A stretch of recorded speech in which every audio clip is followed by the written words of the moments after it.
кеткен екен. Қайырлы кеш баршаңызға.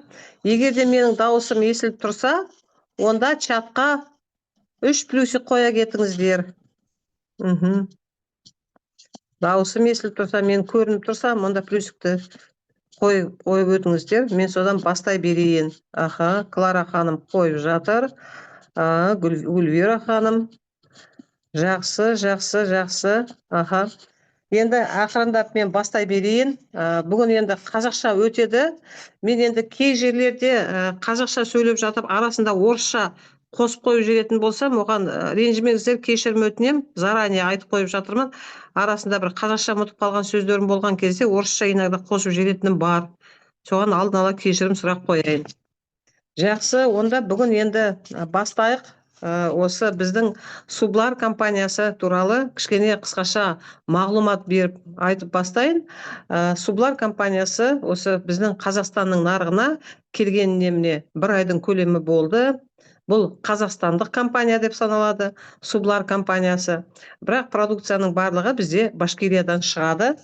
Основательдары бізде Кошелев Геннадий Геннадьевич, Максютов Руслан Рамилевич және Тажикенова Марал бізде ханым, олар осы амбассадор компания Марал ханым, осы үшеуі бізде во главе компания тұрған адамдар. Продукция бізде барлығы жаңа айтқандай Башкириядан келеді. Бұл өздері бұл продукцияны уже 12-ші жылдан бері өздері зерттеп, исследование барлығын жасап, бұл өнімді уже 12-ші жылдан бері танымал өнім. 4 жылдан бері, 2021 жылдан бері 4 жыл бойы осы Живая земля деген компанияда бұл продукция реализовываться етілінген. Және де бұл жерде продукцияның барлық сертификаттары бар, Қазақстанның СГР сертификаттары бар, халал сертификаттары бар, кашер сертификаттары бар, ICO сертификаттары. Барлық бізге өзімізге қажет сертификаттардың барлығы бар. Ештеңеден біз қорқпаймыз. Мына жерде сертификаты жоқ деп, доклинический, послеклинический испытанияларда бар. Бірнеше клинический испытанияда жасалынған, 3 клинический испытаниялар бар. Олардың 50-ден асқан әйелдерге испытания жасалынған клинический. Осы именно олардың микробиомына жасалынған. Қалай мынау патогенный микроорганизмдар азайған, осы бірнеше ай оларға ішкіздіргеннен кейін тексерген, және полезный микроорганизмдар, солар именно микробиомға керек микроорганизмдардың барлығы қалай ағзаға, осы кишечникқа барлығы солай көбейген керек микроорганизмдар. Екінші испытанияны олар крысаларға жасаған. Ол крысаларға жасағанда сол специальный ожог жасаған, оларға специальный надрездар жасаған. Соны осы именно черный медпен гематогуминовый комплекспен фолиевый кислотаны жаққан кезде қалай олардың раналары тез жазыла бастаған. Допустим, бір группаға оларға жақпаған крысалардың, екінші группаларға жаққан. Сол именно осы мынау именно продукцияны пользоваться еткен крысалар тез заживленияға кеткен. Сондай тез регенерация беретіне сондай исследование жасалынған. Және осы мынау біздің ментальное здоровье дейді ғой, соған жизненный тонусты, жизненный энергияны көтеруге соған да испытания жасалынған. Сондай осындай 3 клинический испытаниялары бар. Және де енді бұл өнімдер жаңағы мен айтқандай жердің қойнанынан шығатын, осы табиғи, ол адамның қолынан жасалым шығатын емес, адамның миынан жасалым шыққан өнімдер емес. Бұлар табиғаттың берген өнімдері, болғаннан кейін осы бізде тап-таза өнім деп саналынады бұл өзі. Бұл өнімдер өте неге барлық Менделеев таблицасының құрамы бар деп айтсам да артық болмас. Осы өнімдердің ішінде солардың барлығы да табылады осы Сублар компаниясының өнімдерінен. Және де тағы да айтып өткім келетіні, бұл жерде 180-нен наименованиясы артық, ол жерде количествосы продукциясы бар, ол жерде баттар да бар, ол жерде мыломойка да бар, ол жерде барлық біздің үйдің гигиенасына да предназначенный заттардың барлығы бар. Бізге енді қазір линейкаға 4 өнім берілді. Арғарай енді оның несі ассортименті пополняться етіп отырады осы продукциялардың. Енді жаңа айтып өткендей, осы бізде 4 түрлі өнім бар дедім, так компания туралы вроде тағы да барын айтып болдым. Одан енді компаниямыз біздің қазір әлі только представка ғана басталып жатыр компанияда. Официальное открытие Құдай қаласа осы бізде май айында болады. Енді Алматы қаласында бола ма, Астана қаласында бола ма, ары қарай оған дополнительно бізге информацияны беріледі.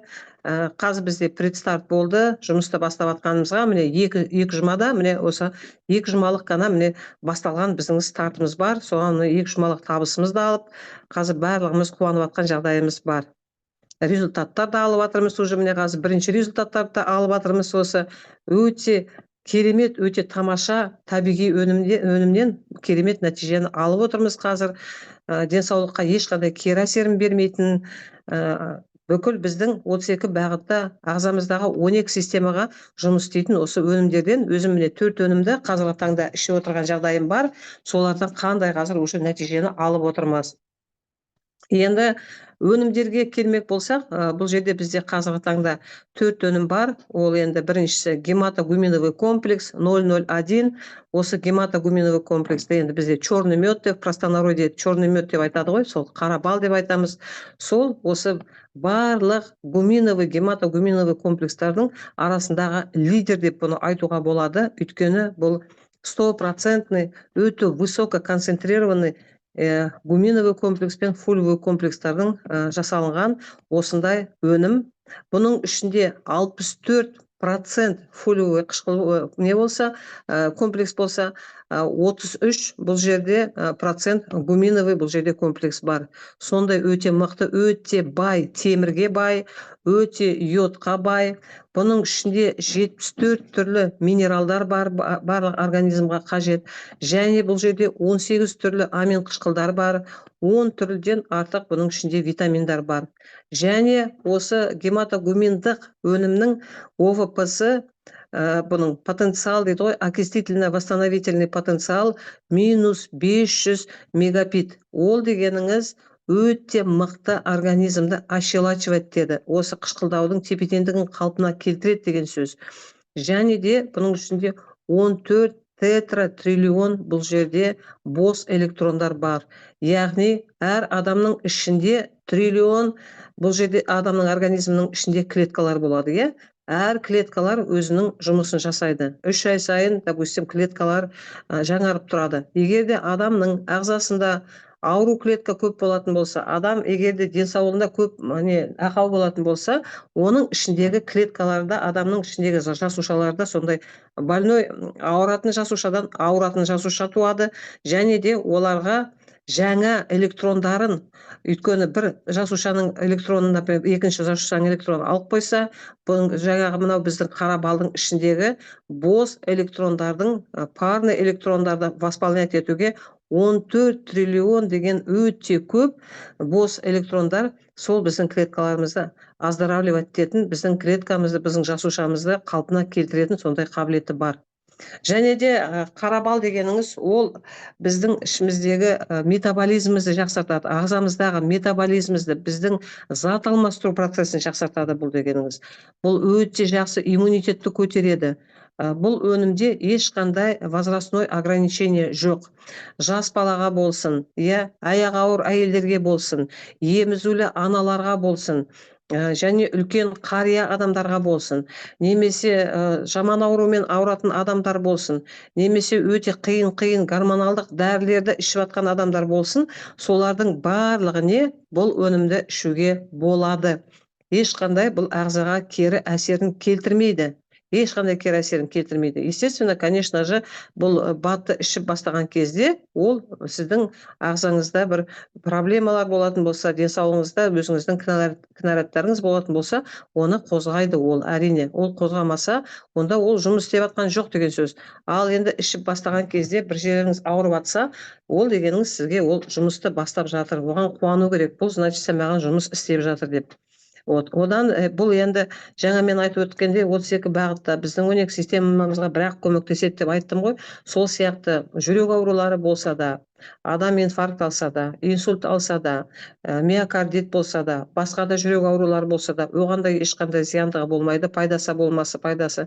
Және мынау қан тамыр аурулары, тромбоз болсын, атеросклероз болсын, иә, неше түрлі холестериновый бляшкалар жиналып қалады, иә, одан анау сосудтың эластикасы бұзыла бастайды, иә, трофический язва деген болады. Енді неше түрлі аурулар көп қой енді бізде, қан тамыр аурулары да. Ол соларға да жақсы көмегін береді, өте жақсы қан тамырларды тазалайды бұл өнім дегеніңіз. Ары қарай жаңағы осы өкпе ауруларға келсек те, бронхиальный астма болса да, бронхоэктатический ауру болса да, туберкулез болса да, пневмония болса да, постковидный состояние, бронхит болса да, затяжной, бұны ол сондай ауруларға да ішкен өте пайдалы бұл, иә. Өйткені бұл өте жақсы организмнің шлактарды шығарады, токсиндарды шығарады, сосудтарды тазалайды, лимфаны тазалайды. Ары қарай енді барлық мынау асқазан аурулары, асқазан ауруларының осы язва болсын, енді язвада, например, барлық дәрілерді іше беруге болмайды ғой. Наоборот, бұл язвамен асқазанда болсын, 12 елшекте болсын язва болса, ол наоборот язваларды жақсы тез затягивать етеді, оның ішіне биологический пленка пайда болады асқазанның ішіне. Және де мынау гастрит бар, неше түрлі гастриттар бар, иә, асқазанда.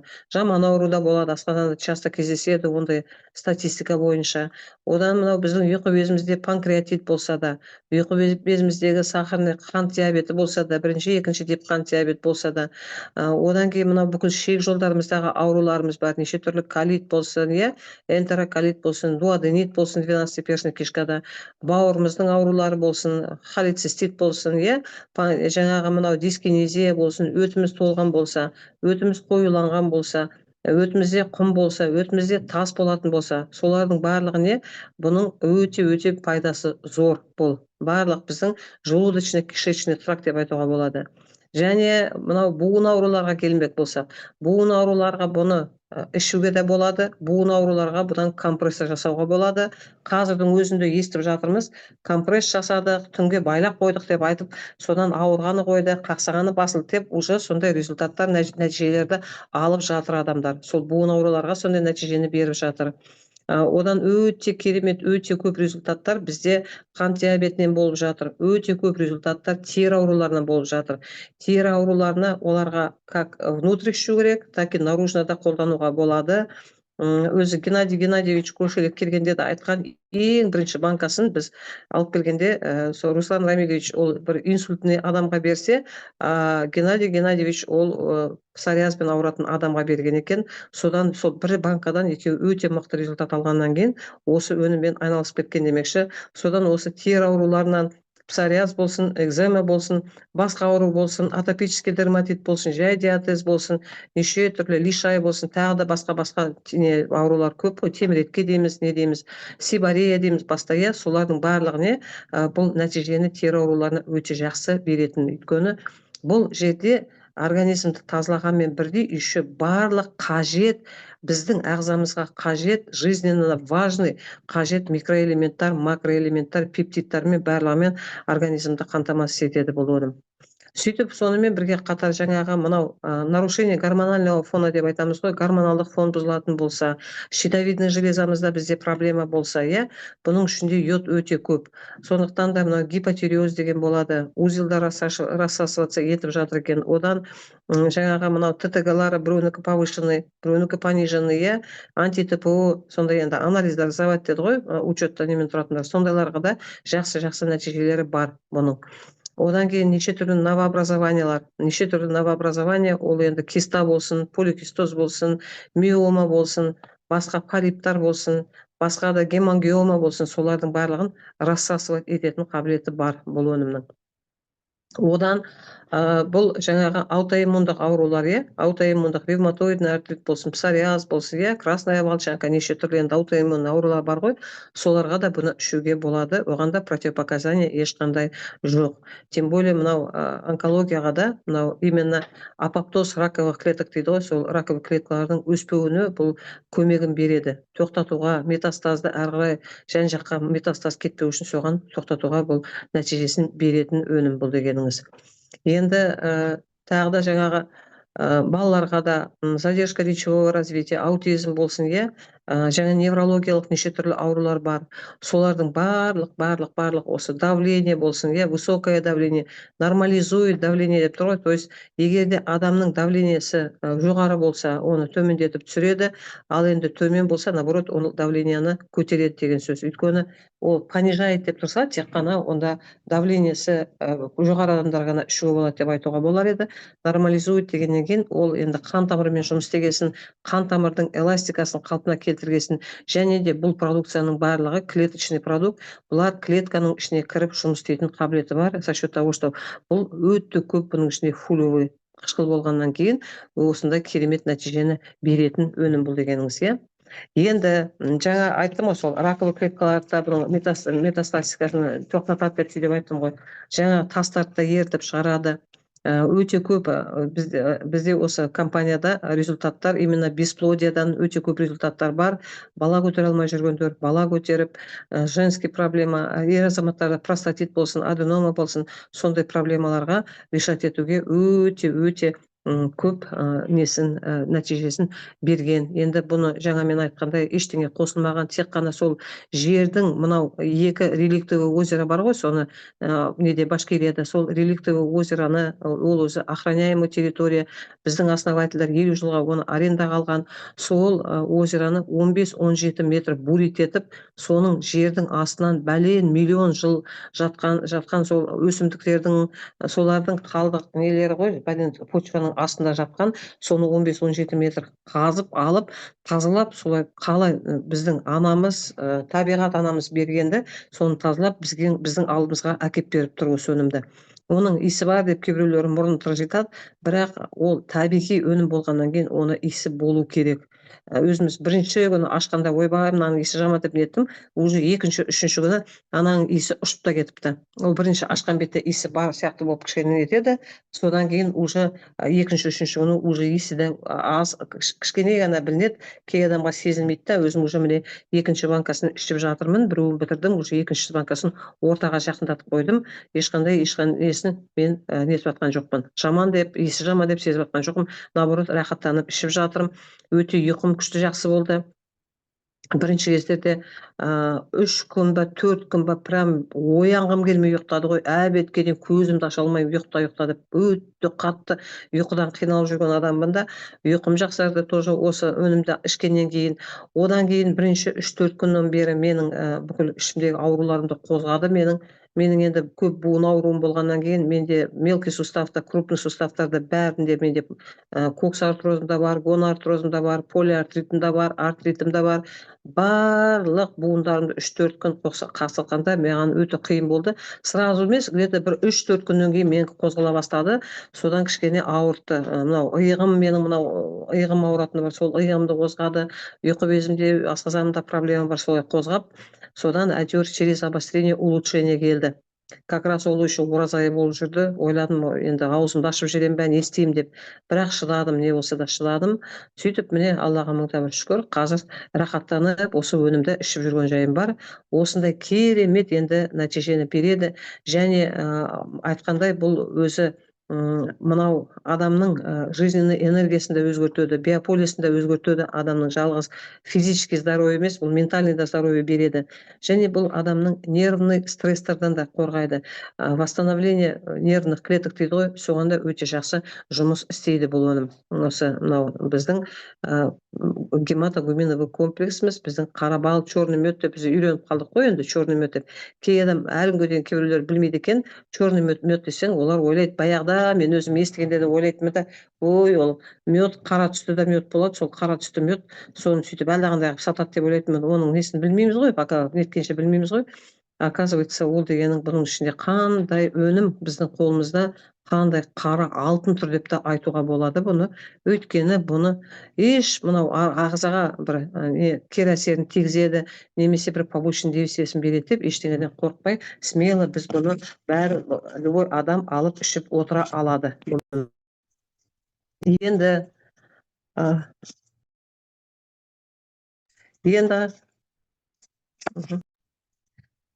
ендігі ендігі өнім бізде фульвовый қышқыл деген өнім, мынау жаңа мына қара бал деген өнімді айттым ғой енді, иә, бәріміз білеміз ғой осының түсі қандай екенін. Енді бұл жерде новичоктар бар жоғын білмеймін, новичоктар болмаса міне осындай 300 грамм ішінде жүреді. Ішінде осындай қара түсті мынандай неді, осындай конституцияда міне сұйықтау болып осындай қаймақсы сияқты осыны ішіп жатырмыз ғой енді бәріміз. Енді екінші өнімді айтқым келеді. Ол екінші өнім, ол біздің фульвалық қышқыл 002 деген мынандай фульвалық қышқыл. Осындай ненің ішінде бутылочкада жүреді, 30 мл бұның ішінде бар. Осы бұл өнім дегеніңіз высококонцентрированный дейді ғой, өте биік концентрацияда осы біздің мына қара балдың выческасынан жасалынған фульвалық қышқыл. Бұның вообще өзінің Америкада 1 граммы ғана $1000 тұрады екен. Өте қымбат, өйткені аптекаларда сатылады, ол синтетический фульвовый қышқыл сатылады. Синтетикалық фульвовый қышқыл. Бұл 100%. Неге бізге біздің врачтарымыз, осы Максютов, Руслан Рамилевич айтады, сразу көп-көптен бастамаңыз, өйткені бұның концентрациясы өте биік, ол может, допустим, сізге қатты реакция беруге, басыңызды ауыртуға может. Сол үшін де 1, 2, 3 каплядан бастаңыз да, содан біртіндеп 5 капляға жеткізесіз, 10 капляға жеткізесіз, 15 капляға, солай 20 капляға дейін де бұны жеткізуге болады, солай біртіндеп көтеріп жеткізуге болады. Қалай бұл біздің организмімізға жұмыс істейді? Ең бірінші, мен жаңа айтып өтейін де, мана неге 001-ді айтқан жоқпын, қазір 3 жерде айтып өткім келеді. Бұл хелатная форма.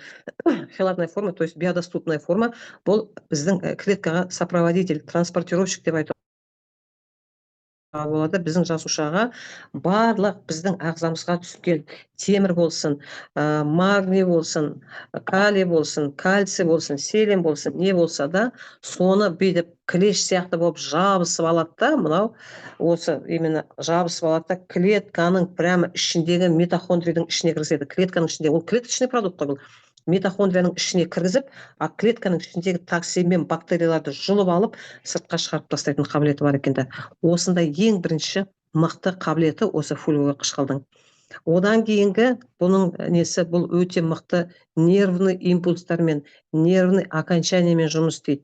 Біздің мынау стрессоустойчивость дейді ғой, сол нервқа жүйке қалай өтеді қазақша, стрессоустойчивостьмізді біздің ол поддерживать етеді. Және ұйықтау жағын жақсартады бұл, ұйқымыз жақсара бастайды бұл жерде. Және концентрация внимания дейді ғой, мынау есте сақтау қабілетімізді жақсартады бұл, иә. Именно бұл сонымен жұмыс істейді, осы фульвовый қышқыл. Және де бұл біздің асқазанымыздағы мынау сөл, асқазанның сөлін, және ұйқы безіміздің ферментативтік ферменттар бар ғой, ферменты поджелудочной железы деп айтады ғой, сол ферменттардың выработкасын бұны көбейтеді. Допустим, қараңыз, 40-тан кейін адамның асқазанының сөлі азая бастайды. Любой адамда уже ақырындап асқазанның сөлі азая бастайды, иә. Бұл өнім, наоборот, оның сөлін нормасына кетіруге көмектеседі. И менің поджелудочный железаның, например, ферменттары, ол тамақ қорытуға көмектеседі ғой, иә, ұйқы безінің. Соның да ферментативный способностьтарын көмектеседі бұл. Және бұл организмнің кислотно-щелочной баланс дейді ғой, қышқылдықтың тепе-теңдігін қалпына келтіреді. Ол дегеніңіз онкологияның басын алады деген сөз. Кислотно-щелочной баланс, когда повышать деді, ол, значит, организмдағы қышқылдықты нетеді, қалпына келтіреді деген сөз. Және де бұл ағзадан нерастворимый соли деп айтамыз ғой, ағзаның ішіндегі тұздарды түсіреді. Мынау тұз дегеннен бірсе жиналады, тұз дегеннің тасқа айналады ғой.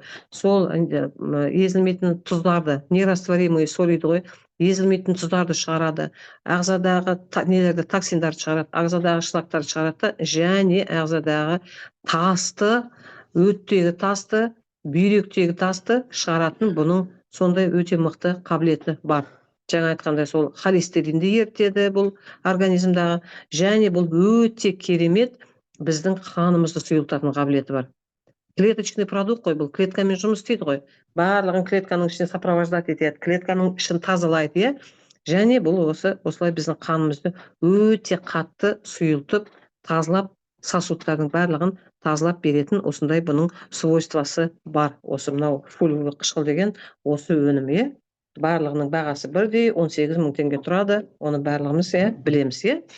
Одан кейінгі міне мынау кремний деген өнім. Кремний ол өзі осындай порошок ретінде жүреді. Қараңыз, мынандай енді осындай порошок ретінде. Мынандай иісі ештеңесі жоқ. Мынандай сары түсті. Каждыйның ішінде мынандай сосновый шишкасы жүр, көрдіңіз бе ішінде? Каждыйның ішінде мынандай сосновый шишка салып қойған. Кішкентай андай сосновый шишкасы бар. Бұл настоящий кремний. Кремний дегеніміз ол не? Біздің эндоскелетіміз, біздің сүйегіміз, біз үйреніп қалғанбыз ғой, бізге сүйекке кальций қажет деп үйреніп қалғанбыз. Бізге если кальций болмаса, сүйегіміз тез сынып кетеді деп солай бізді үйреткен ғой, иә. Ал енді бұл кремний қалай жұмыс істейді? Бұл если біздің сүйегіміздің ішінде болса кальций, сүйектің сыртының барлығы осы кремнийдан құралады.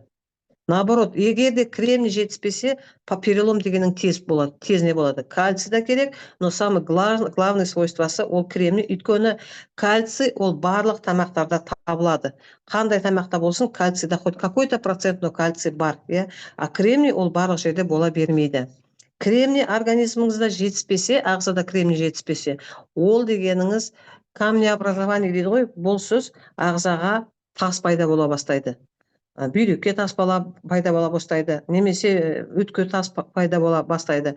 Егер де сіз, допустим, кальцийді, беспорядочно кальцийді іше беретін болсаңыз, иә, ол кальцийға еще қосып D3 витаминін бірге қосып ішетін болсаңыз, обязательно сіз өзіңізді атеросклероз деген ауруға алып келеді деген сөз. Өйткені кальций мен D3-ді бірге қосып ішкен кезде сосудтардың ішінде тромбтар пайда болады. Ол еще жай тромб пайда болмайды, ол кальцинированный тромб пайда болады. Көрдіңіз ба? Ол кальцинированный тромб пайда болады да, ол тромбтарды бұрын немен зондпен бүйтіп тамырдың ішінен алып шығуға болушы еді. А если ол кальцинированный тромб болса, ол ана тромбтың менің ішінде қатып тұрады да, сосудтың ішіне оны ала алмайсың. Көрдіңіз бе? Сондықтан да кальцийді беспорядочно іше беруге болмайды.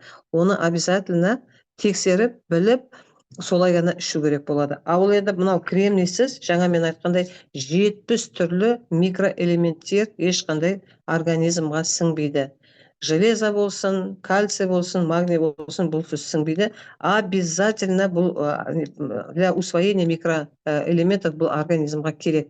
Организмға сіңу үшін, басқа микроэлементтеріміз сіңу үшін бізде кремний обязательно керек. Бұл өйткені біздің шашымыз жақсы болу, біздің тырнақтарымыз, біздің сүйегіміз, біздің буынымыз, біздің келбетіміздің барлығына жұмыс істейтін осындай кремний. Ол именно біздің красота, здоровье изнутри, это как эликсир молодости деп айтады бұны. Және бұл өте жақсы давлениені түсіреді, нормализует давление деп айтады. Біздің мынау давлениемізді түсіреді, көтеретінді көтереді, нормализует, иә. Және бұл салмақ тастауға өте жақсы көмегін береді. Программе снижения веса жақсы нәтижесін береді. Өйткені бұл сосудтарды тазалайды, сосудтың эластикасын қалпына келтіреді бұл, иә. Және де үнемі осы бүйтіп шаршап жүретін адамдар болады ғой, хроническая усталость дейді ғой, тамақ ішсе де тезірек жата қалғысы келеді, ешқайда шыққысы келмейді, кішкене жата тұрсам деп жатқанды жақсы көреді, үнемі шаршап тұрады да, осылай үнемі шаршап тұратын. Сондай адамға бұл оңды энергия береді да бұл. Және бұл организмдағы холестериндерді түсіреді, холестериндерді шығарады. То есть біздің сосудтарымызбен, капиллярлармен жұмыс істейді, нервный импульстармен жұмыс істейді. Нервный импульстардың восстанавливать етеді нервный окончанияларды. Мынау атеросклероздың басын алады. Және Альцгеймер мен Паркинсонға көмектеседі. Және бұл өзіміздің собственный коллагенімізді біздің ағзамыздан вырабатывать ететін, өзіміздің ағзамыз вырабатывать етеді ғой коллагенді. Соның коллагеннің выработкасын ол жоғарылатады, көтереді. То есть еще больше получается, выработка коллагена еще больше получается. Және мынау аминокислот, белоктардың усваиваниесіне соған жақсы болады. Атеросклероздың бұл басын алады. Міне осындай енді ненің мынау кремнийдің осындай өте керемет енді денсаулыққа деген бұның нәтижесі бар.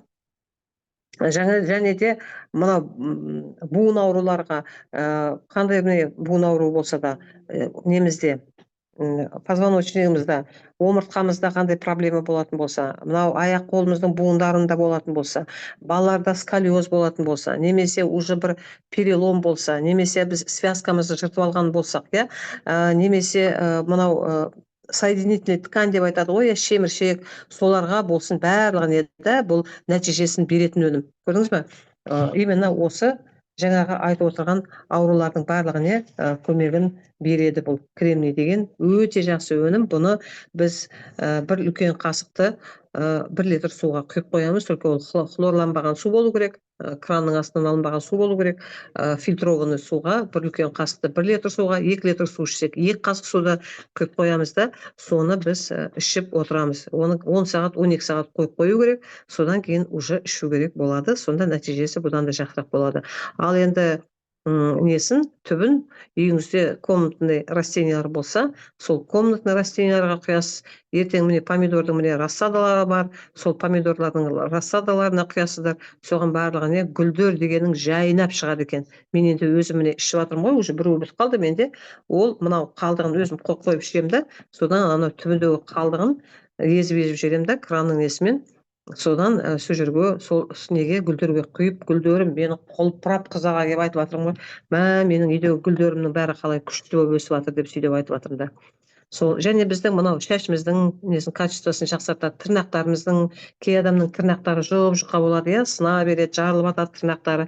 Сол тырнақтарды да қатайтады, жақсы емін береді. Мынау тісімізге де жақсы эмаль, тістің эмалына, деснаға, иә, мынау терімізге, сүйектерімізге барлығына осылай жұмыс істейтін осындай керемет өнім. Осы кремний деген өте жақсы, және де бұл ағзаны тазалап, мынау біздің салмақ тастауға көмектеседі дегенді ұнап барады маған. Салмағымызды тастаймыз ба деп жатырмын мен. Салмақты енді кішкене тастап жатырмыз ғой салмақты. Енді ораза да бар, арасында сол да бар демекші. Енді мынау бірге қосылып, еще ағзаны сондай тазалап, біздің бүкіл сосудтарымызды, барлық біздің лимфатикалық системамызды тазалап жатса, және еще мен тағы бір моментін айтуға ұмытып кеттім. Угревая сыпь, бүкіл тері аурулары қайда? Оларға жақсы нәтижесін береді екен. Мынау біз енді күн ұзаққа ішеміз ғой, допустим, 1 литрге еземіз бір қасықты, 2 литр су ішетін болсақ, 2 қасық еземіз де соны ішеміз ғой. Сондағы бұл өнім жаңағы именно тері ауруларға да керемет нәтижені береді екен. Оны тері ауруларға прям жағады екен де даже, солған несін растворын, и еще ішеді екен да. Сонда мынау угри болсын, жаңағы мынау экзема болсын, соларға да қолдарына нелеріне жағып қояды екен да, и еще ішеді екен. Сонда сол өте керемет нәтижесін береді екен бұл өнім. Осындай керемет, мынау кремний деген маған вообще ұнады. Өзіміз прям алып келеміз да, құямыз да, сөйтіп ішіп жүреміз. Ол біздің енді 3-ші өніміміз. Басқышылыз кішкене. Ал енді біздің тағы бір өніміміз бар. Ол енді 0,88 деген өнім. Бұл жерде ол енді мынау ішінде осындай саше ретінде жүреді. 21 штугы бар мынаның ішінде. Бұның несінде составында не бар, меканская сена деген бар, крушина деген бар, және осы гематогуминовый комплекс 3 компоненттен жасалынған бұл өнім. Бұл полностью біздің ағзамыз тазалауға, біздің жалғыз шек жолдарымыз емес, барлық біздің ағзамызды тазалайды, патогенный микроорганизмдардан тазалайды, осы неше түрлі бактерия, вирус, грибок дегеннен тазалайды, жаман аурудың басын алады, неше түрлі инфекцияның басын алады, неше түрлі воспалительный процестердің басын алатын бұл өнім бұл дегеніңіз. Және де мынау шек жолдарындағы дырявый кишечник деп айтады, иә, синдром раздраженного кишечника деген ауру бар, енді шек жолдарының аурулары ғой барлығы. Немесе дисбактериоз бар, дәрі көп ішетін адамдар бар, иә. Соларға, допустим, біз антибиотикті көп пайдаланатын адамдардың ішінде сол устойчивый биопленка болады антибиотиктердің, солардың барлығын тазалауға. Және де бұл запорно іш қату деген проблема бар, иә, көп адамдарда сол іш қату деген бар. Немесе кей адамдар не жесе де тез ішін айдап жібереді, мынау ұйқы безі дұрыс жұмыс істемейтін адамдардың іші тез нетіп кетеді, тамақ тұрмай қалады, бірдеңе жақпай қалса тамақ тұрмайды. Соның бәрін регулировать етіп қалпына келтіреді бұл өнім. Және бұл да салмақ тастауға да көмегі бар. Және бұл біздің мынау недегі организмімізде жаңа тастарды айттым ғой, шлактарды, мынау токсиндарды бәрін шығарады деп. Соның барлығын тазалап беруге бұл өте жақсы. Детокс деп айтамыз ғой. Бұл енді детокс ретінде жүреді, өйткені барлығын бұл тазалаушы, чистильщик дейді ғой, чистильщик сол сияқты. Және де мынау шек жолдарымен біздің бауырымыз, өтіміз, олар бірін-бірімен байланған, взаимосвязь дейді ғой. Егер де шегіміз дұрыс жұмыс істемесе, ол естественно біздің өтімізді дұрыс жұмыс істемейді. Және де біз барлығымыз да білеміз, біздің ағзамызда 70% біздің иммунитетіміз біздің ішегіміздің жұмысына байланысты. Ол біз тамақ, допустим, тамақ іштік, асқазанда тамағымыз қорытылды, әрі қарай барып ол шекке барып қорытылады. Ал уже мынау слепая кишка, ободочная кишка дейміз, сол жерге келген кезде ол жерде уже тамақ шіри бастайды, гниение ол жерде происходит, тамақтың. А енді оны уақытымен шығарып отпаса, уақытымен адам дәретке бармаса, бір күннің ішінде, бір сөткеде бір күн, тым құрғанда бір рет бармаса, ол токсиндердің барлығы ағзаға тарай бастайды. Соны самоотравление деп соны айтады ғой. Сол үшін бұлардың барлығын уақытпен нетіп дәретке барған дұрыс.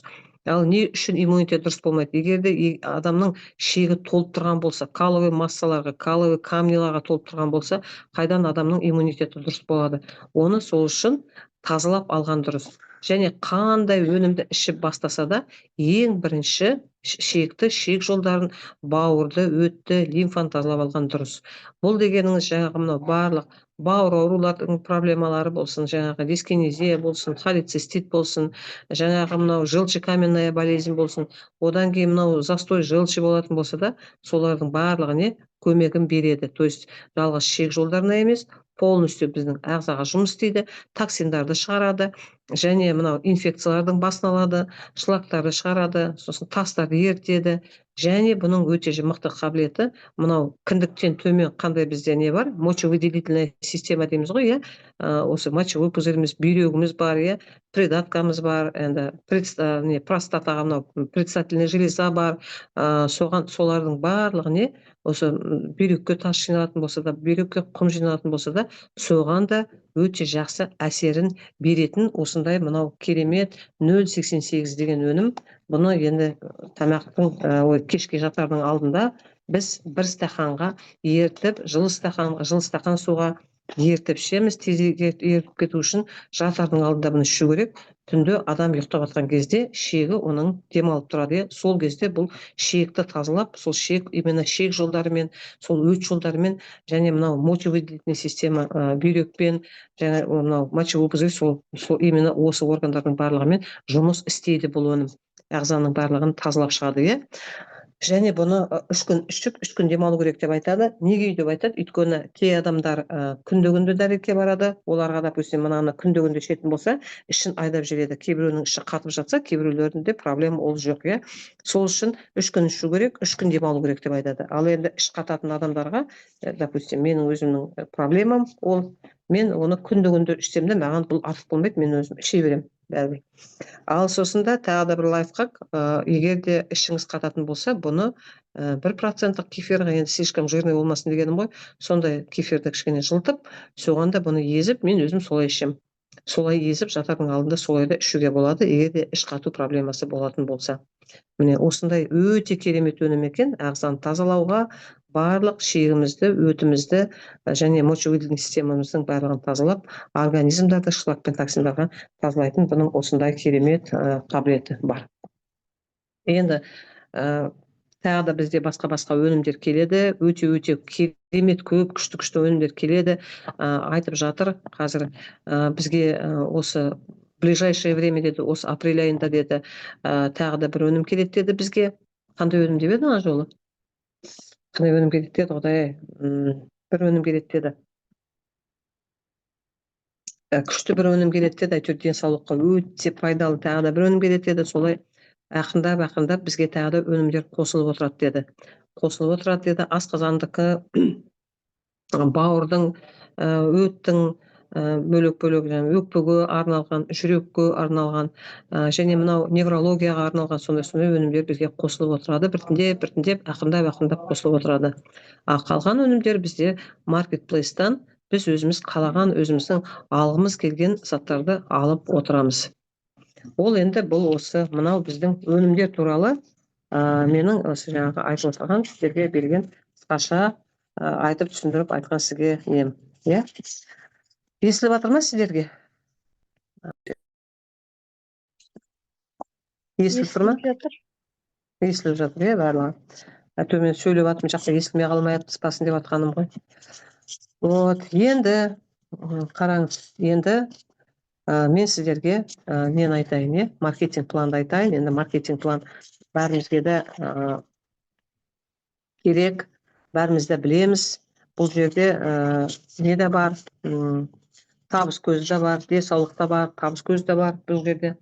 Денсаулықты жақсарта отыра, табыс көзінде бұл жерде табуға болады. Біз енді өзіміз сетевой бизнесте жүрген адам болғаннан кейін бәрімізді денсаулығымызды жақсартқымыз келеді. Мен любой сетевой компанияға келгенде ең бірінші мен денсаулыққа келемін, өйткені өзімде денсаулығым менде жоқ.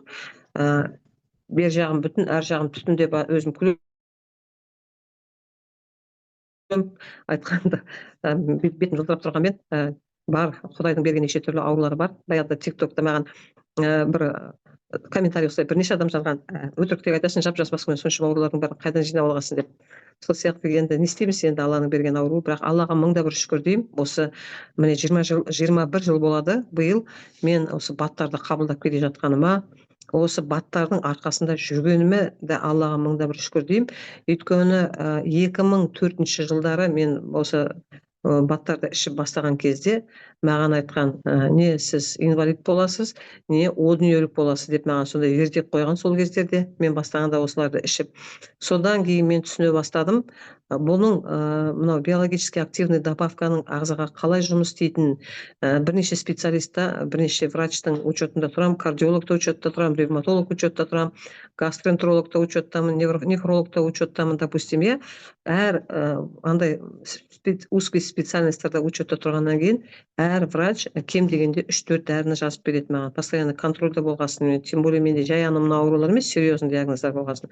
Сондықтан да әр жазып берген дәрінің инструкциясын ашқан кезде, аналардың побочный действиясын оққан кезде шошисың. Ананың бір жеріңді вроде би емдеуге оны ішесің, обязательно басқа жеріңді, не бауырыңды отырғызып атады, не ішек жолдарыңды, не асқазаныңа да қаншама вредный өзінің побочный действиясын беріп жатады. Сондықтан да мен өзіме баяғыда шешкем уже, мен өзім БАДиді ішемін.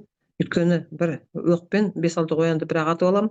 Сол үшін де БАДиді мен постоянно ішіп отырамын. И любой БАД қандай компанияға келсем де, мен ол БАДтардың барлығын өзімнің басымнан, өзімнің ішімнен өткізіп, оны ішкен кезде тыңдап, қалай мынау жұмыс істейді екен, қалай бұл маған әсер етеді екен, қай жерді қалай істейді екен, қай жерге бұл қалай көмектеседі екенін барлығын соны ішіп өзімнен өткізгенді дұрыс көремін, чтобы түсіну үшін қалай бұл етеді. Венера, закрой дверь, без конца.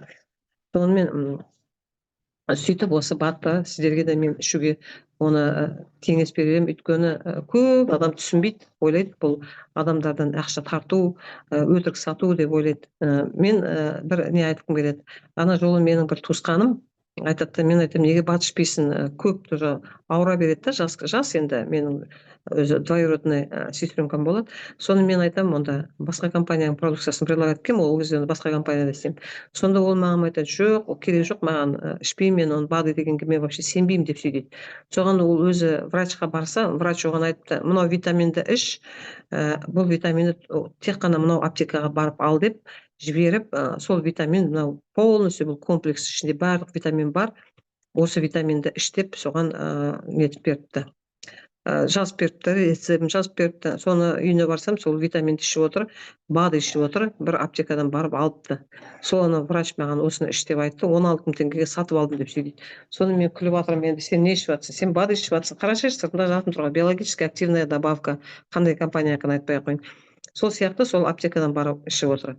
Біз осы БАДи, ол бізге өзіміздің ағзамызға қажетті, керек нәрсемен өзіміз толыққандырып отырамыз. Жарайды, мен кішкене тема отвлеклась немножко. Енді біздің маркетинг планда айтып өтейін. Бізде бинарный классический гибридный маркетинг, бізде компаниямыздың мана айтып өткенде бізге көп болған жоқ ашылғанына, өте біздің андай лояльный маркетинг деп айтсам болады. Өйткені бұл жерде активация жоқ, балдарымыз біздің, активация бар ғой, енді депозитный система, енді ай сайын өзіміздің қалтамыздан алып құйып тұрмаймыз дегенім ғой. Бал бізде күймейді, жиналмалы болып тұрады бізде. Және біз бизнес орындарымызды подтверждать етпейміз, статустарымызды біз қорғамаймыз, иә. Бізде балдың барлығы жиналмалы, накопительный.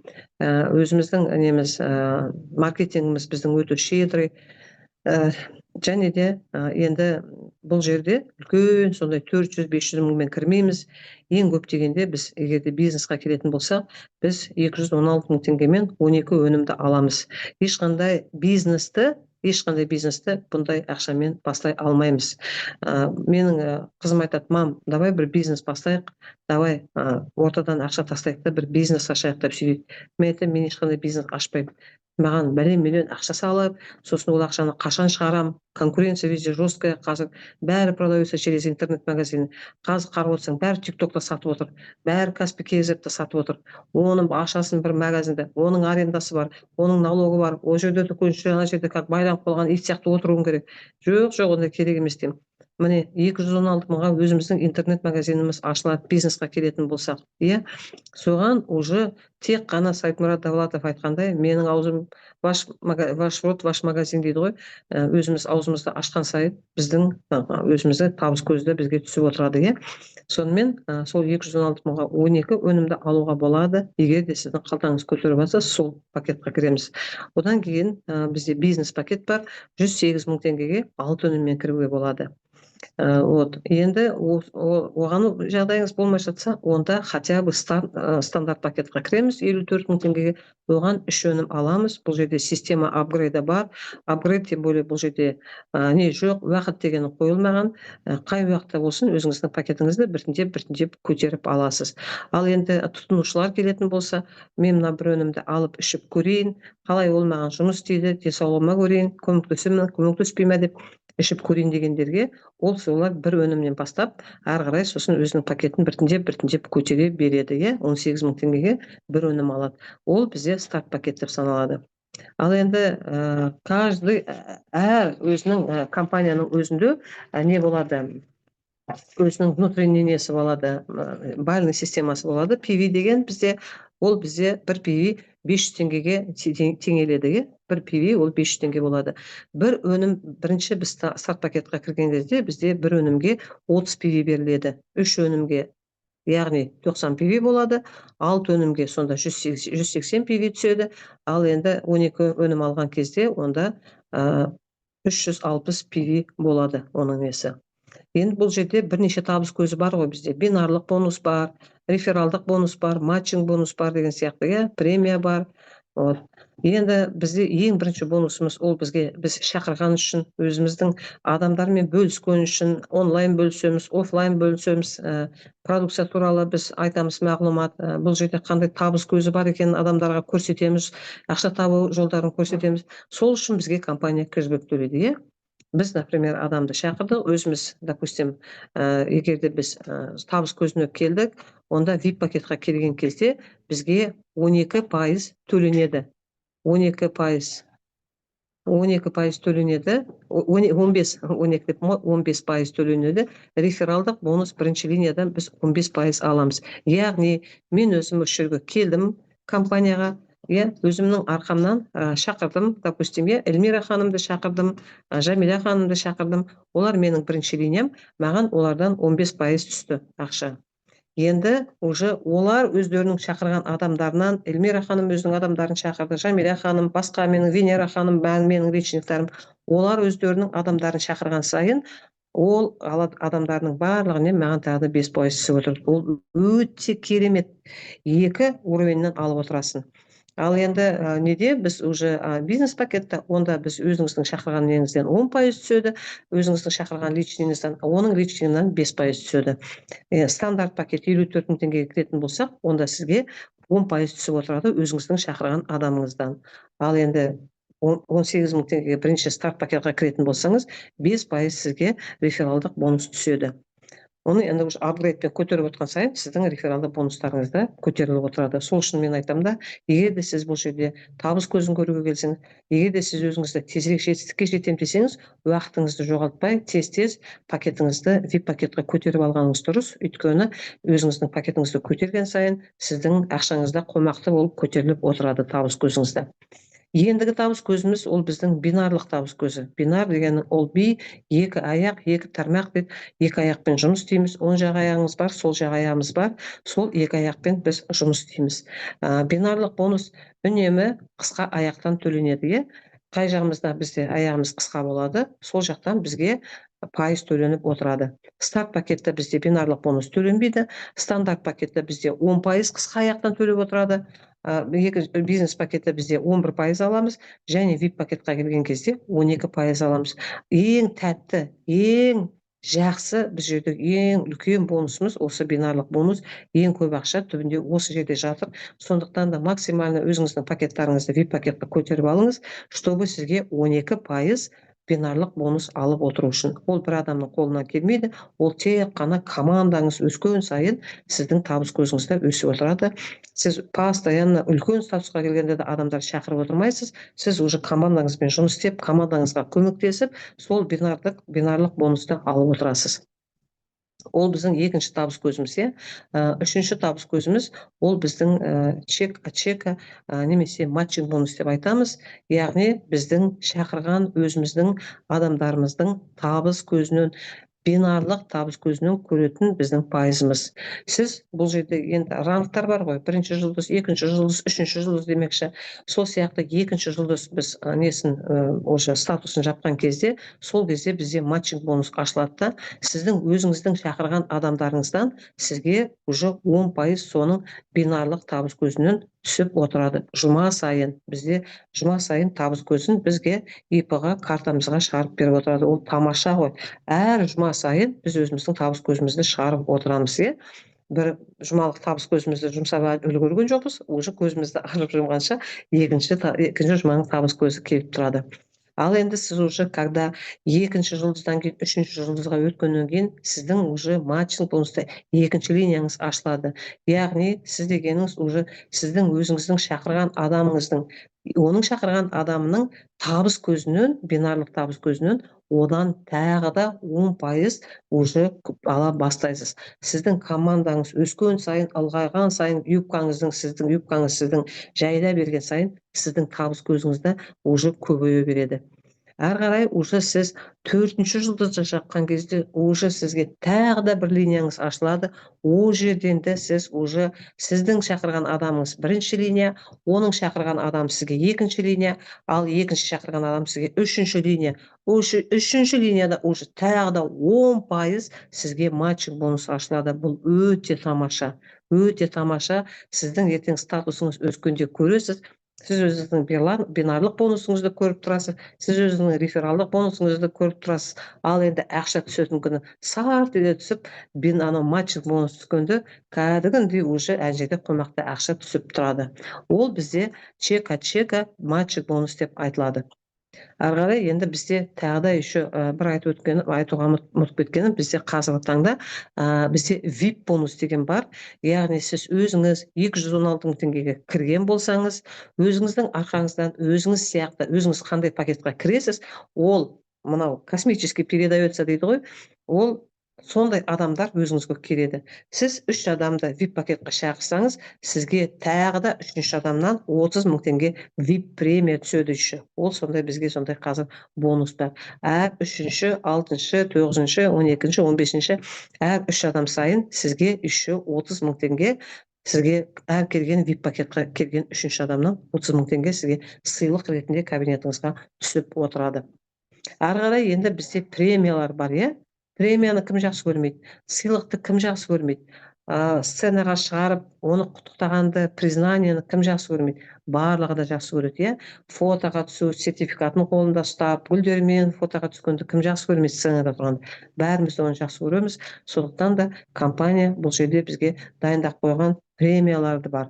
Егер де біз командамен бірге, жаңа мен айттым ғой, бинарлық бонус деп, аяғымыз уже екі аяғымыз екі жаққа кетті, спонсорымыздың переливтары бар, екінші жағыңызбен жұмыс істеп жатсыз, мына жаққа адам қойдыңыз, екінші жаққа адам қойдыңыз, сіздің кішкентай қысқа аяғыңызда оң жақ болсын, соң жақ болсын, қай жағыңызда 1000-жарымға толады, ең қысқа жағы, мүмкін бір жағыңыз сіздің уже өсіп кетті, екінші жағыңыз 1000-жарым пиваға келген кезде, сіз уже бірінші жұлдыз статусына ие боласыз да, ол кезде сізге 30 мың теңге сразу же сіздің кабинетіңізге тастайды, және бір өнімді сыйлыққа береді.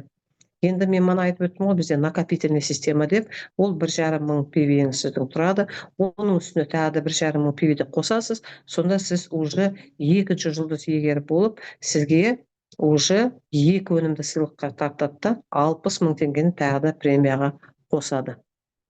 Ол біздің екінші статусымыз, иә. Ары қарай уже статусымыз біздің өсіп жатыр. Біздің адамдарымыз өздерінің адамдарын шақырып жатыр, ол адамдар өздерінің адамдарыңыз шақырып жатыр. Солай ақырындап біздің командамыз өсіп жатыр. Енді ары қарай 3-ші жұлдызға келген кезде 3000 пивеға біз тағы да 6000 пиведе қосамыз командамен бірге қысқа жақтан. Содан уже бізге 9000 пиве болады. Біз 3 жұлдызды жабамыз. Ол жерде бізге 300 мың теңге сыйлыққа ақша тартады. Біздің кабинетімізге 300 мың теңгені береді. Сол уже 9 мың пивеміз жиналды. 3 жұлдыздық статусты біз бағындырдық. Ары қарай жылжимыз, командамызбен істеп жатырмыз, дубликация үйретіп жатырмыз, командамыз өзіміз не істейміз, солай олар да істеп көтеріліп жатыр.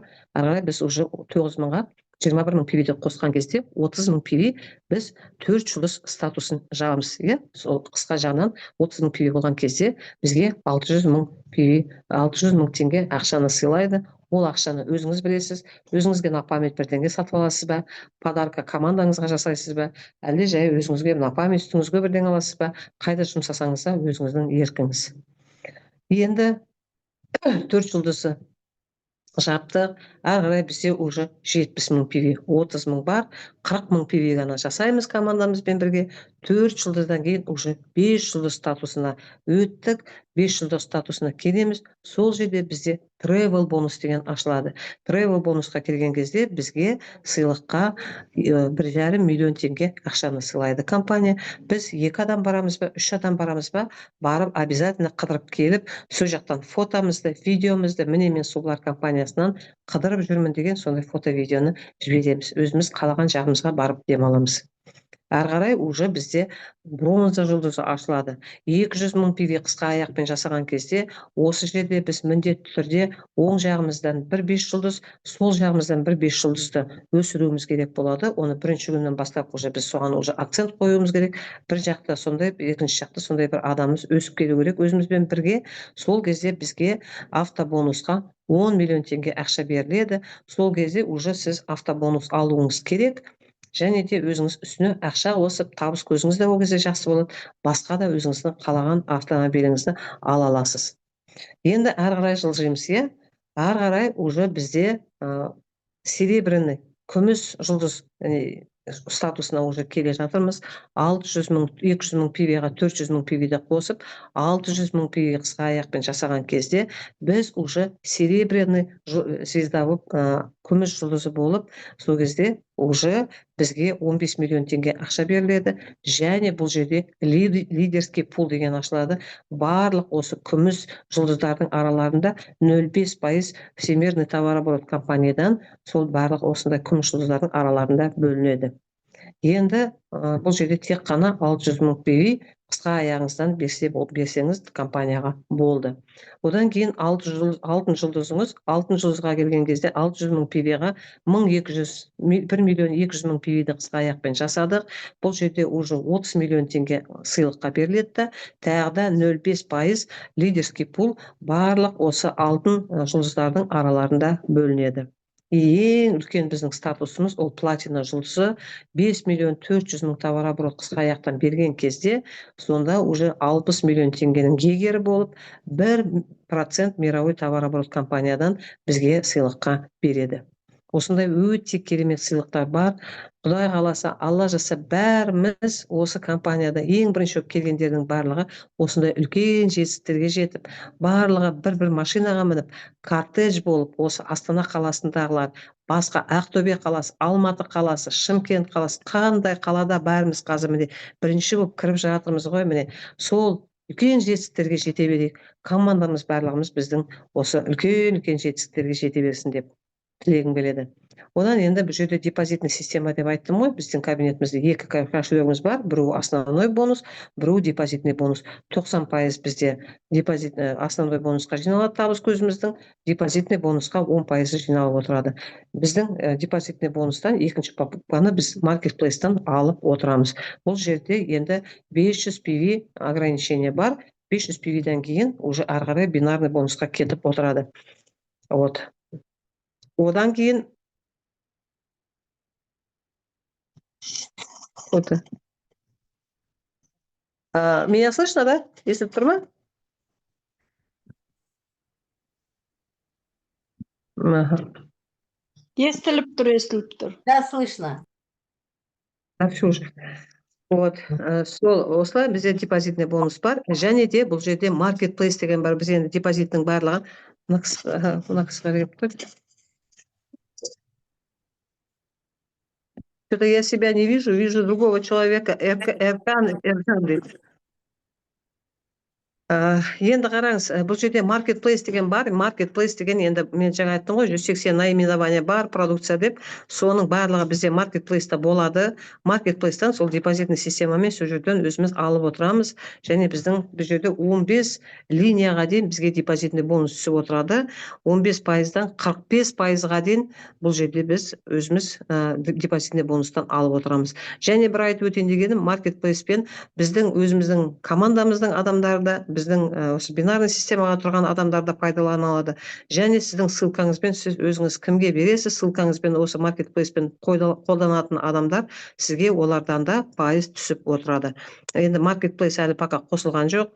Депозитный системамыз пока біздің әлі ашылған жоқ. Ол енді қазір депозитный система скоро времени қосылады.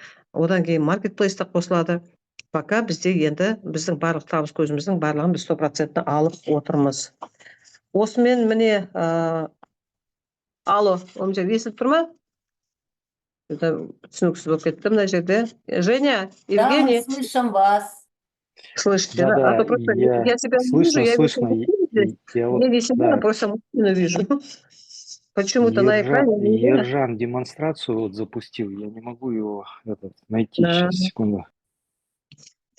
Вот, сонымен осындай міне бүгін енді қысқаша нұсқаша өнім туралы, маркетинг туралы айтып өттім. Енді мына жерде мен 5-6 сұраққа жауап берейін, өйткені 1 сағаттан уже осып кетті. Сонымен осы мен эфирді бүгін қысқартып қояйын.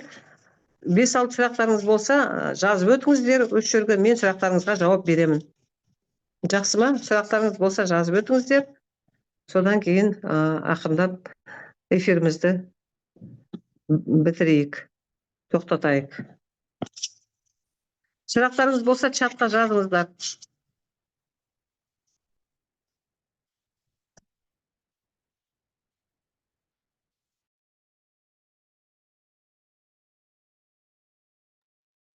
Аншайым ханым, добрый вечер, Кешарық, Сарбинас.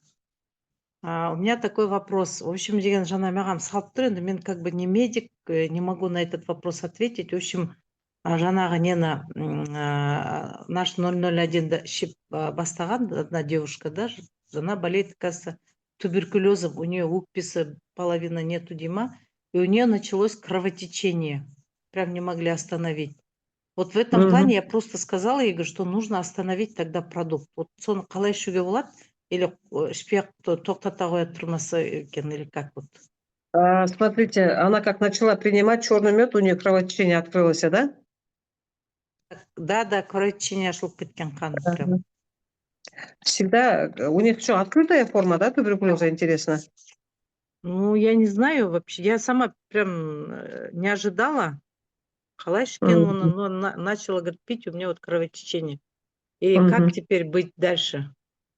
Смотрите, вообще, когда обострение идет, сам Геннадий Геннадьевич говорил, что при обострении надо дозировку снимать, до минимума понижать, до минимума. То есть, допустим, если у него кровотечение, он еще вообще, я вот так вот смотрю, при заболеваниях легких кремний бы ему не помешал бы, кремний. Ему бы и кремний еще подключить, потому что он работает с сосудами же, он восстанавливает эластику сосудов, в том числе и капилляров. Поэтому ему можно было бы и кремний. А если у него сейчас идет кровотечение, ему сейчас нужно дозировку до минимума понизить, хотя бы до пол чайной ложки понизить надо. Дозировку. Ну, вообще дальше потреблять щеверсон, да, дальше? Да, вот я этот вопрос задавала же Кошелеву, когда задавала, он сказал, идти на понижение, он сказал, и когда обострение, идти на понижение. Но если видите кровотечение, пусть попробует до пол чайной ложки снизить. Он по сколько раз, интересно, пьет уже в день? В день 1 раз чайной ложкой. Пол чайной ложкаға сүрсін.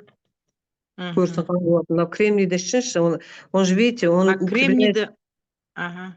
он же А кремнийді, улучшает. вот кремнийді, например, его как пить оған?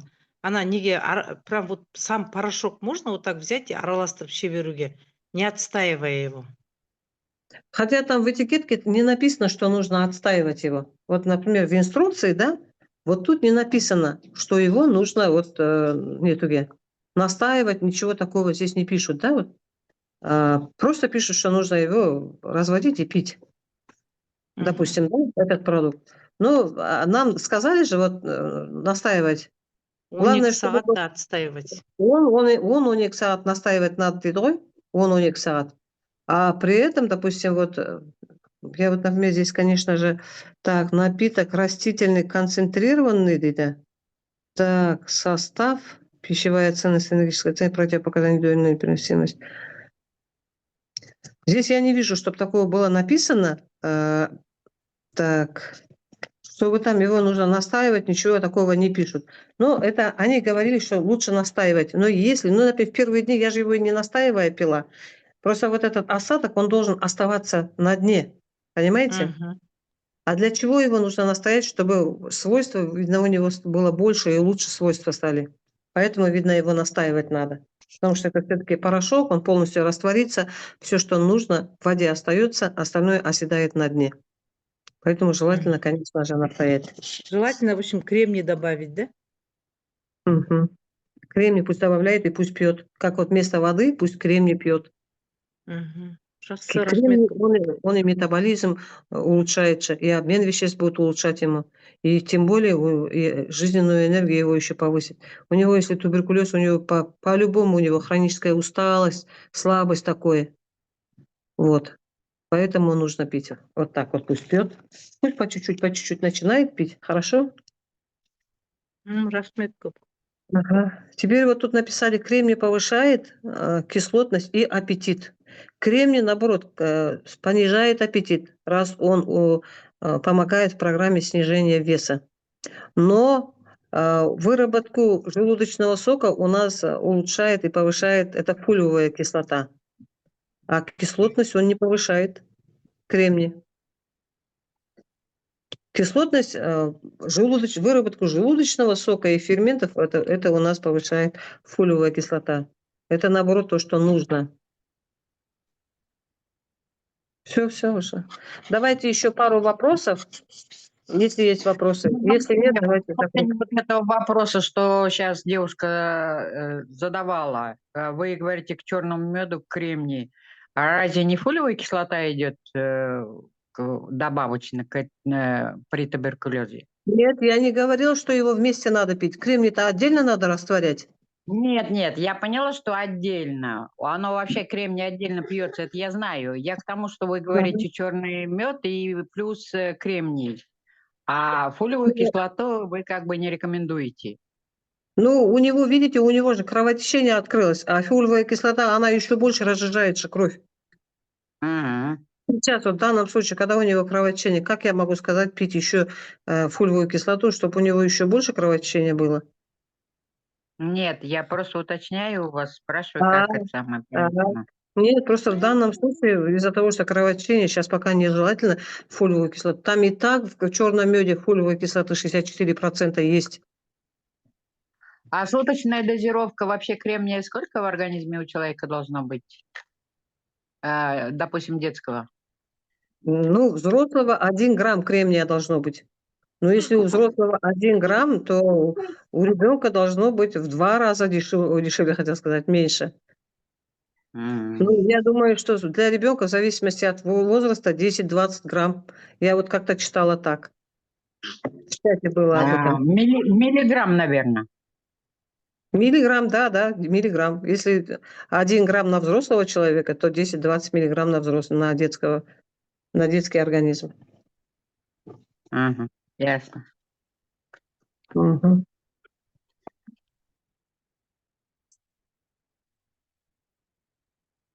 Ну, если у вас вопросов нету, тогда давайте будем закругляться.